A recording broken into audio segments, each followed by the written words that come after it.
கர்த்தருக்கு ஸ்தோத்திரம். இந்த நாள் தேன் துளி நிகழ்ச்சியிலே நான் உங்களை மீண்டும் சந்திப்பதில் அதிக சந்தோஷம் அடைகிறேன். பழைய ஏற்பாட்டில் ஒரு 4 சம்பவங்கள் 40 என்று வருகிறதை பார்த்தோம். இன்று புதிய ஏற்பாட்டில் 2 சம்பவங்களை பார்க்க போகிறோம். அது என்னவென்று சொன்னால், ஆண்டவராய் இயேசு கிறிஸ்து லூக்காவின் சுவிசேஷம் 4ஆம் அதிகாரத்தில் பார்க்கின்ற வேளையில் அவரை குறித்து சொல்லப்பட்டிருக்கிறது. 4:1 இயேசு பரிசுத்த ஆவியினால் நிறைந்தவராய் யோர்தானை விட்டு திரும்பி ஆவியானவரால் வனாந்தரத்துக்கு கொண்டு போகப்பட்டு 40 நாள் பிசாசினால் சோதிக்கப்பட்டார். அந்த நாட்களில் அவர் ஒன்றும் புசியாதிருந்தார். அந்த நாட்களுக்கு பின்பு அவருக்கு பசி உண்டாயிற்று என்று பார்க்கிறோம். ஆண்டவராய் இயேசு கிறிஸ்துவனுடைய வாழ்க்கையில் கூட 40 என்கிறதான அந்த எண்ணிக்கை காணப்படுகிறது.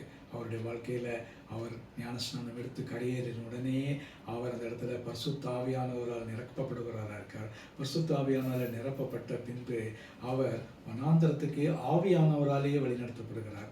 அந்த இடத்துல பார்க்கின்ற வேளையில் அவர் தன்னோடு கூட தன்னுடைய பிதாவோடு கூட அவரோடு தன்னோடும் தன்னுடைய பிதாவோடும் கூட ஐக்கியம் கொண்டவராக 40 நாள் அளவும் அவர் ஒரு ஜெபத்தில் இருந்திருக்க முடியும். இல்லாவிட்டால் அந்த நேரத்தில் அவரோடு ஐக்கியப்பட்டிருக்க வேண்டும். நான் இந்த 3.5 வருஷங்களாக என்னத்த ஊழியத்தை செய்ய போகிறேன் என்பதை குறித்து அவரிடத்திலே ஒரு தேவ சித்தத்தை குறித்து அவர் கேட்டிருக்கலாம்.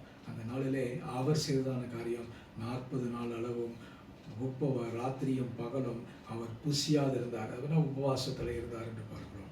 இன்றைக்கி அநேக உபவாச நாட்கள் சொல்லப்படுகிறது. 3 நாள் உபதேசம் உபவாசம், 7 நாள் உபவாசம், 21 நாள் உபவாசம், 40 நாள் உபவாசம் என்றெல்லாம் போடுகிறார்கள். ஆனால் இயேசுவே 40 நாள் உபவாசம் இருந்திருக்கிறார். இன்றைக்கி நம்மால் அநேக தடவைகளில் உபவாசம் இருக்க முடியவில்லை. பலவீனங்கள் நம்மை தாக்குகிறது. பிசாசு நமக்கு பல சோதனைகளை கொண்டு வந்து உன்னாலே உபவாசம் இருக்க முடியாது என்று சொல்கிறார். ஆனால் ஆண்டவராய் இயேசு கிறிஸ்து அவர் தேவனாய் இருந்தவர், தேவகுமாரனாய் இருந்தவர். அவர் உபவாசம் இருக்க வேண்டிய அவசியம் இல்லாதவர். அவருடைய வாழ்க்கையில் பார்க்கும் பொழுது 40 நாள் அளவும் அவர் ஒன்றும் புசியாதவராயிருந்தார், குடியாதவராயிருந்தார்.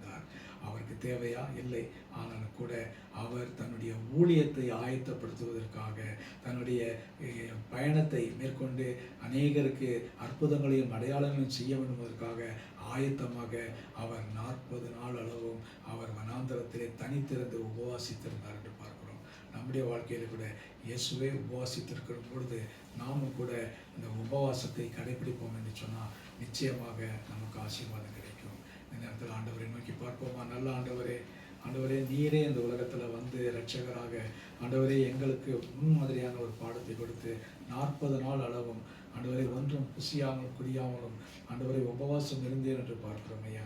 அதற்கான பலனை பார்க்கும் பொழுது பிசாசை மேற்கொள்ளவும் அவனுடைய சோதனைகளை மேற்கொள்ளவும் நமக்கு ஆண்டவரே பலன் இருந்தது என்று பார்க்கிறோம். வார்த்தையை குறித்து பேசினீர், தேவ சித்தத்தை குறித்து பேசினீர், தேவனுடைய வார்த்தையை குறித்து பிசாசோடு விட இடைப்பட்டீர் ஐயா. அப்படிப்பட்டதான அனுபவங்கள் எங்களுக்கும் கிடைக்க நீங்கள் கிருபை செய்யுங்க. மீட்பர் இயேசுவின் நாமத்தில் ஜெபிக்கிறேன் நல்ல பிதாவே. ஆமேன், ஆமேன். கர்த்தர் உங்களை ஆசீர்வதிப்பாராக. இந்த நாள் உங்களுக்கு ஒரு ஆசீர்வாதமான ஒரு நாளாக அமையட்டும்.